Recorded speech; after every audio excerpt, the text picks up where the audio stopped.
adjusted the continent. The keyword there being adjusted, as it actually doesn't have North American origins, rather South American. Kinda odd, right? And what you might also observe walking around the US is that there aren't any camels, llamas, or any kind of camelid for that matter, walking about, which is what you'd expect, not very often. Whereas in South America, you'll find various kinds, like the iconic alpaca, and that's understating it, with these animals being synonymous with certain countries in South America. And yet, in reality, camels are not from South America, they're from North America. Kind of shocking, right? Well, it turns out that this wolf and the opossums are just a couple of the clear signs of this great interchange that really happened. And just telling you about these animals without any more context is a bit confusing. So, let's go talk about it, to see just how we wound up here. And to achieve this, we need to go back to the moment right where gravity began, which brings up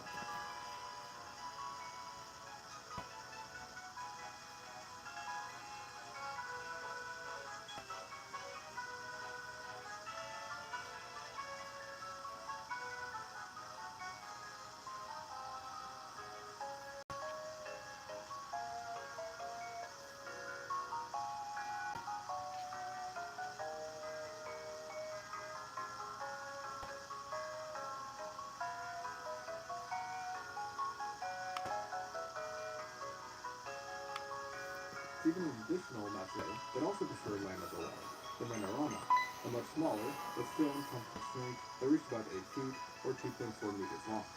Now, the aptitude for land of these large predators may give you the false impression that fresh water was actually your safest bet to hang around in prehistoric Madagascar.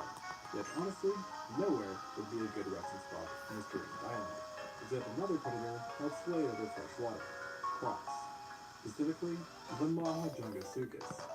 Now, this animal sure would have looked a bit like modern crocodiles, but it was not one, and actually, is not related to the crocodilus genus, having instead been a part of the Notosuchia, and crocodilomorphs known for usually being terrestrial, having erect limbs and highly direct members, with many possessing odd traits, such as long teeth, fleshy cheeks, pig mouths, and mouths that resemble that of a pug, or in some cases, ducks.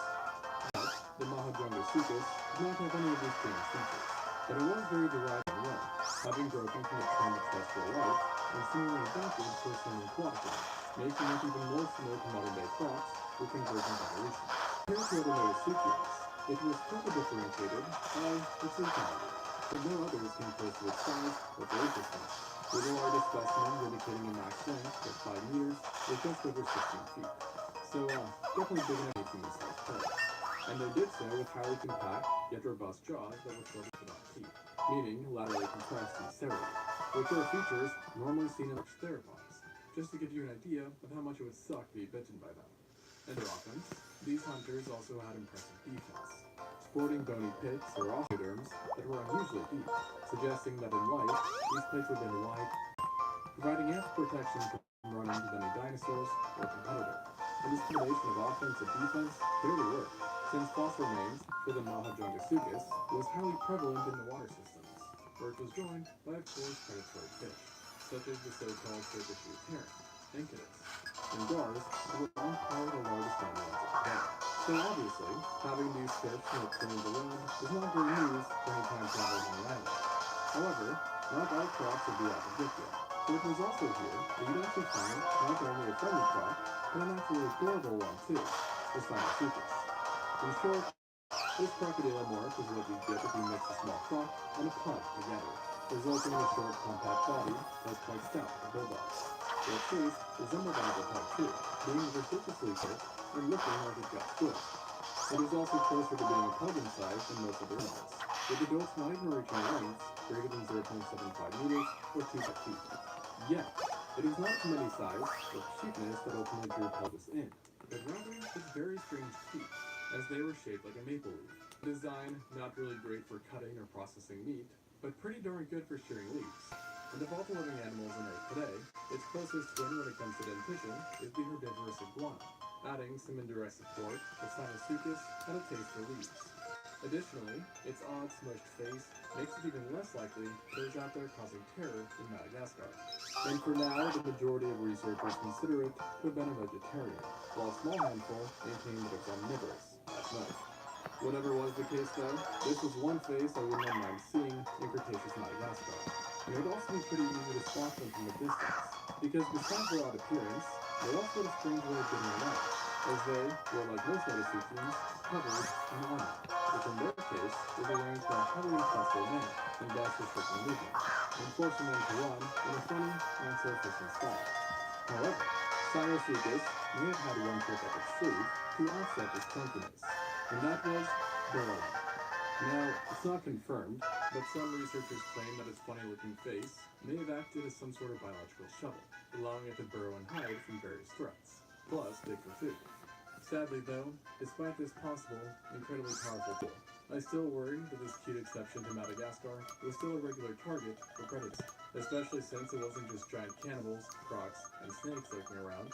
There were also plenty of smaller killers too, one of which was something you don't typically expect to be a frog, the Beelzebufo. Now, frogs are generally not the most interesting looking animals, but I assure you, Beelzebufo very much was. I mean, there's a reason it's been given the nickname the Frog from Hell. And part of that reason is because it was an absolute chunkster, with original estimates peaking a bill to be more than 10 pounds or 4.5 kilos, and measuring 22.5 centimeters or 16.7 inches across, making it more comparable to small dogs than other frogs. This gave it the crown as the biggest frog ever discovered, and about 30% larger than the largest frog on the planet today, the Goliath frog. Now, I will say, in more recent times, these original estimates have been criticized and a more conservative number has been put forth, suggesting a real length of around 9.1 inches or 22.2 centimeters, which is similar to an African bullfrog. But here's the peculiar thing. Even if this was the case, it doesn't change the fact the largest known specimens still have unsecret scores, a sign that they weren't even that growing, leading some paleontologists to assert that monstrous individuals are out there, just waiting to be found.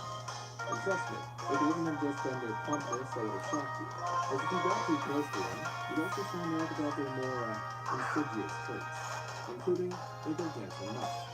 You see, all frogs have relatively flexible, wide mouths. Yet Beelzebufo, he took it to a whole new level.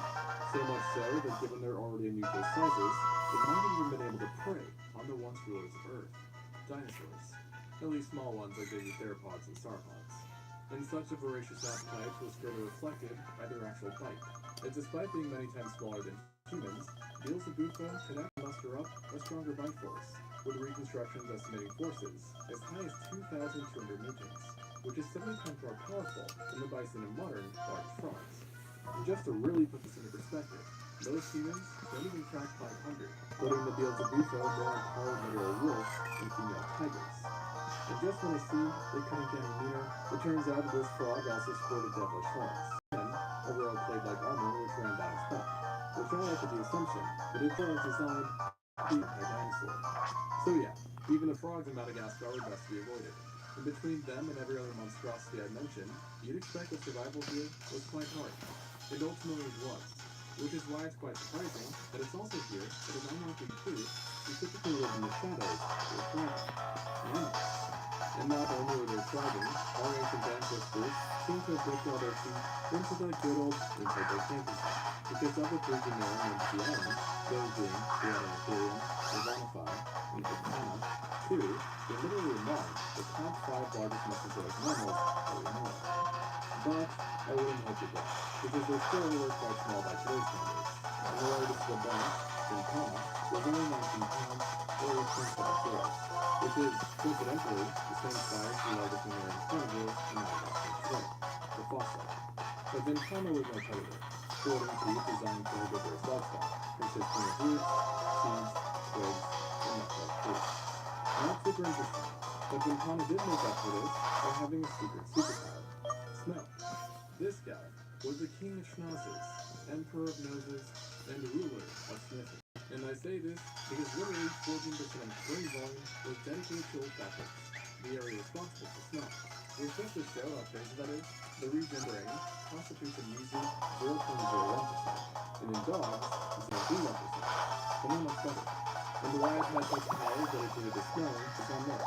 As on an island filled with lots of threats, I'm sure it was useful. And thankfully, Aquarium also had its uniqueness too, though not in the smell department. And it's brilliant. For those who don't know, foramen is an opening or gap that passes of nerves, arteries, veins, and other soft tissue structures, from body part to another. And And the more one animal has, the more likely it is the case that they have a pretty specialized system somewhere. And in the case of the Adolitherium, we don't know exactly what this was, but we do know it has the second highest molecule of any known mammal ever, meaning that hidden in its body is one crazy complex system, which presumably was needed in such an environment. And hopefully, one day we will know exactly what its secret power was. But what we don't have to wait on is knowledge regarding another resident of this island, who actually is probably one of our distant relatives, top bird, the theropod Messiacosaurus. Like the Brontosaurus, this dinosaur grew from a part of the clade Ceratosaurus. Though unlike the former, it wasn't a majorosaur, rather a mosasaur, which did actually make it closely related, though clearly not enough to get those big teeth, as it was rather small for a theropod, reaching only 2.1 meters, or 29 feet in length, while only weighing as much as a non-monster lizard, so about 44 pounds or 12 kilos. And this might not seem that much, but when you stack one of these guys next to any Madagascar's prehistoric mammals, it suddenly seems quite daunting. And we know they're huge, but it definitely like meat, which also happen to be very odd. Like you would expect from herbivorous theropods, the majority were serrated and laterally compressed. But then at the front of the mouth, it had 4 teeth that were just super off, protruding out of the mouth, being both spoon-shaped and hooked. And such a strange design has given birth to a lot of hypotheses on their purpose, with one of the more prominent ones being that they help it get food, especially smaller food, leading to the idea that small invertebrates, vertebrates, and maybe even fruits were all possible food choices, which doesn't really tell us much. But such an adaptation would make sense on an island susceptible to tropic weather, and where resources could be limited. And actually, Messiacosaurus has shown paleontologists the volatility of the island's climate for other needs, namely its growth. By sheer coincidence, Messiacosaurus had once been subjected to a bone growth study due to the large amount of fossils, which strangely found that despite being quite small, it also grew very slow, taking about 10 years to reach the size of a large dog, leading to the conclusion that it evolved at this rate in order to minimize nutritional investment in a harsh ecosystem. While Cretaceous Madagascar could become a desert nightmare, it wasn't a lack of water which inhabitants in the end. Instead, like the rest of the world, this one-of-a-kind ecosystem was erased 66 million years ago during the KT extinction event. And despite being barred from the impact site, plus being walled off on mainland Africa, we know for a fact that things got really bad there on that day, as none of the mammals on the island today have lineages that date back to the Mesozoic, heavily implying that the entire island got a factory reset. And who knows, maybe that was for the best. Thanks for watching, and until next time, on Extinct Zoo.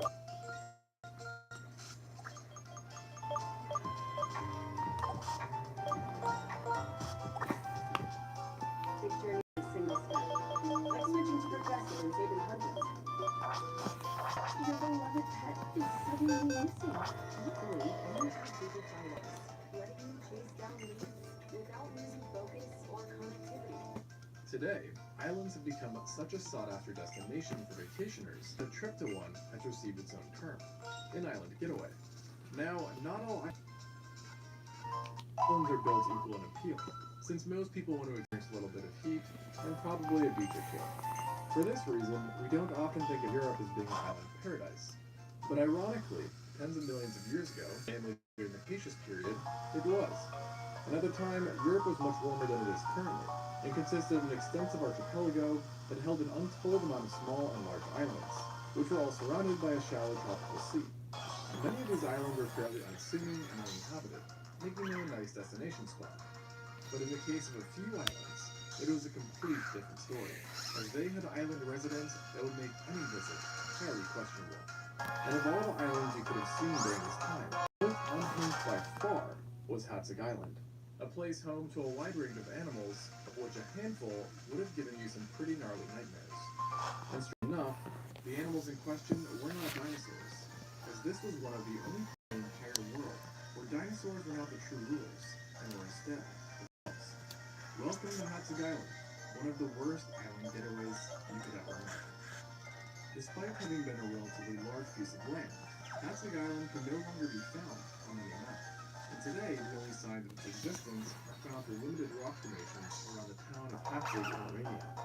However, between 90 and 66 million years ago, it was a freestanding island that was about 80,000 square kilometers or 31,000 square miles in area.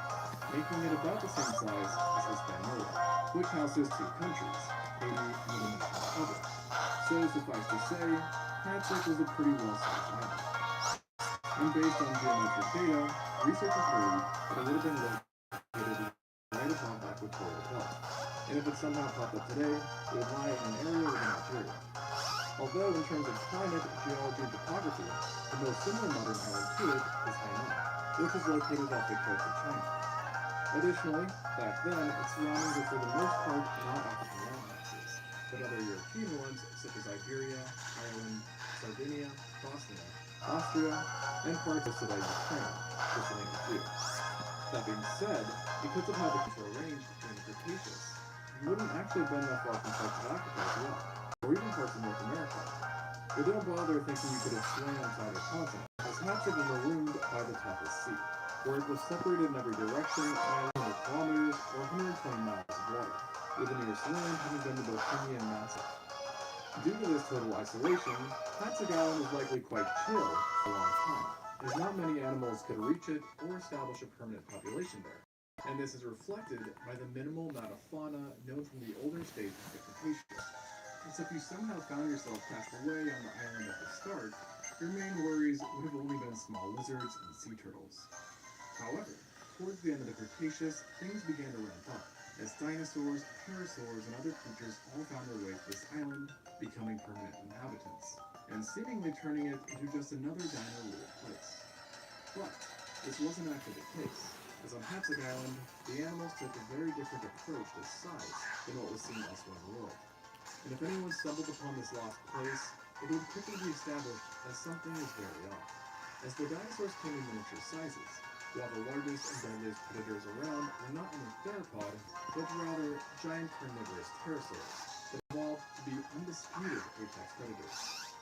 Now, why pterosaurs were giant and dinosaurs tiny is a question that has long fascinated paleontologists. And by far the most accepted explanation is that animals were subjected to enslaved warfare gigantism. So in the case of dinosaurs, they became smaller due to a lack of resources, while pterosaurs, often limited by dinosaur sizes, were free to balloon in stature in the absence of competition, and ultimately leading to the largest animals to ever period. Now let me tell you, giant pterosaurs are not pretty pictures. As of now, 3 named genera are known to have ruled this island, all of which hail from the island who were the most widespread group of pterosaurs around during the Cretaceous and were characterized by long legs and necks. The smallest of the 3 was the U.S. orca, yet it was still monstrous by many standards, with an estimated wingspan of 3 meters or 10 feet, which is already putting it on par with the largest wingspan. However, at this size, it was not a huge threat to the vast majority of us, and likely had a fairly boring diet that consisted of amphibians, small reptiles, and mammals. However, such a mundane diet cannot be said for the next pterosaur, the albadraco, which despite not even being the largest pterosaur on the island, was an absolute behemoth and a huge step up from the U.S. orca, having had a wingspan of up to 7 meters or 23 feet, giving it a greater wingspan than even the Argentavis, the heaviest bird to ever fly. And if one was walking right next to you, it would easily be tall enough to peer straight over your head. And along with being taller than you, something else bizarre you might notice is the size of their skull. As compared to other pterosaurs, albadraco had a relatively large and sturdy head, the first sign of a more sinister diet, as paleontologists believe that this increased size and durability was an adaptation for stronger beak and bite that allowed it to eat larger prey that most pterosaurs did not hunt, i.e. dinosaurs. Specifically, certain researchers believe that albadraco, given its size and powerful head, could have stabbed or bludgeoned a variety of dinosaurs on the island to death, and in some cases, it could have even just swallowed the prey whole.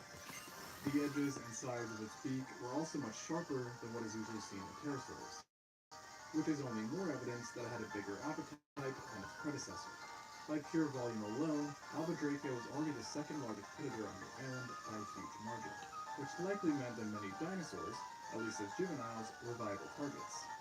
But it still did not likely go after the dwarf sauropods or ornithopods, instead picking on theropods, nodosaurs, and certain non-avian dinosaurs. And while it could definitely fly, analysis on its leg structure and wings suggests that it was more of a terrestrial creature than not, preferring to prowl the islands and stalk prey by using vegetation as a cover, while flight was more likely used to scope out their hunting areas. Yet, despite its grand size and disturbing appearance, you wouldn't have needed to worry too much about it, as you would have had much bigger problems to worry about. They came in the form of the Hatzegopteryx. Now, there's no arguing that Albadraco is huge, but even it was comically small compared to the Hatzegopteryx, which as of today is the largest known animal to ever fly, having had a wingspan of roughly 12 meters or 39 feet. To put that into perspective, that means it was wider than a freaking F-35 fighter jet. And with this wingspan, only the Quetzalcoatlus from North America comes close in size. But even it didn't touch the Hatzegopteryx when it came to weight, as the former was built like a heavy bomber, sporting an unnervingly thick and sturdy skeleton that was also absurdly tough.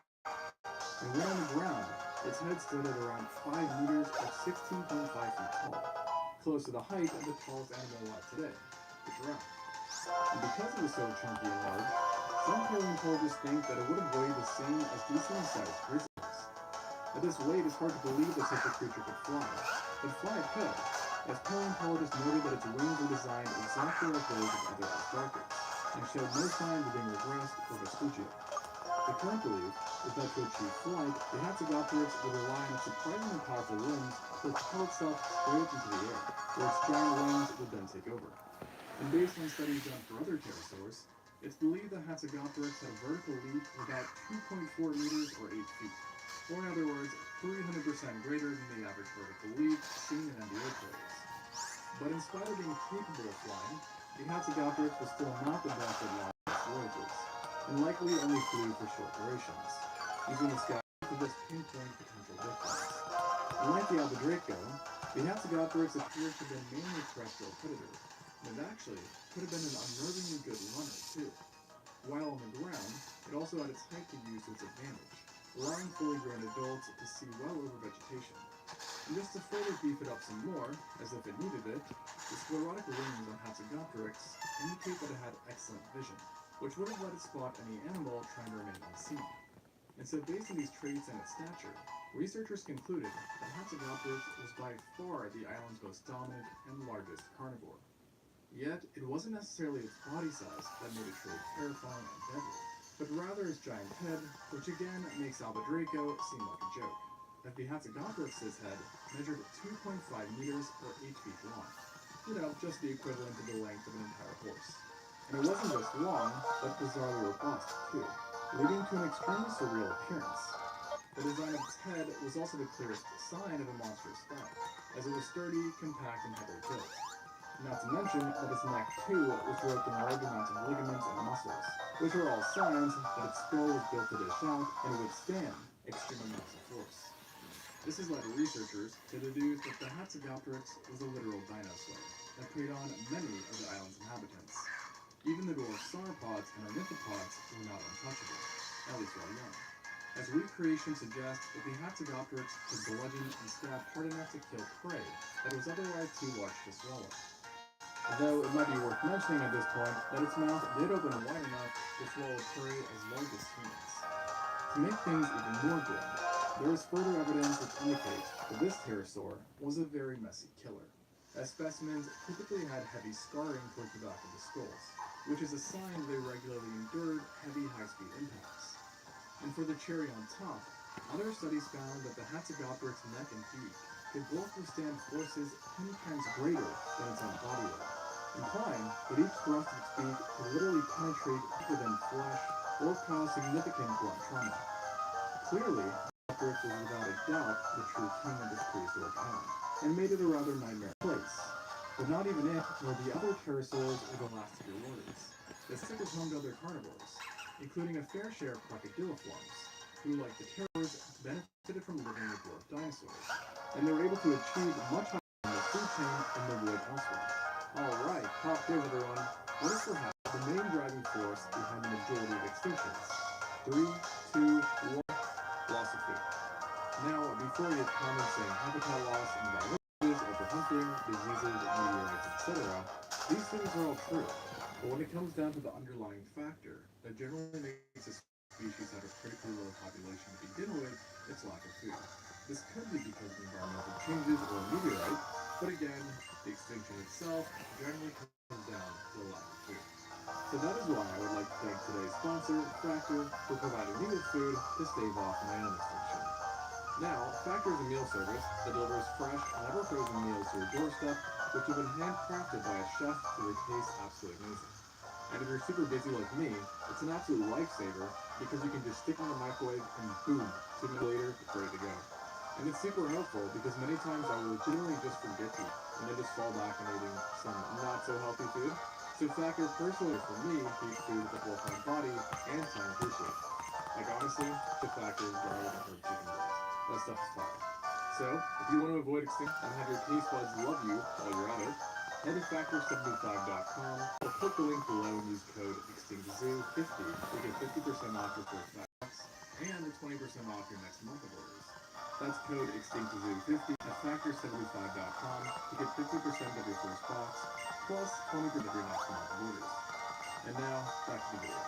Most of them were still very small compared to us humans at least.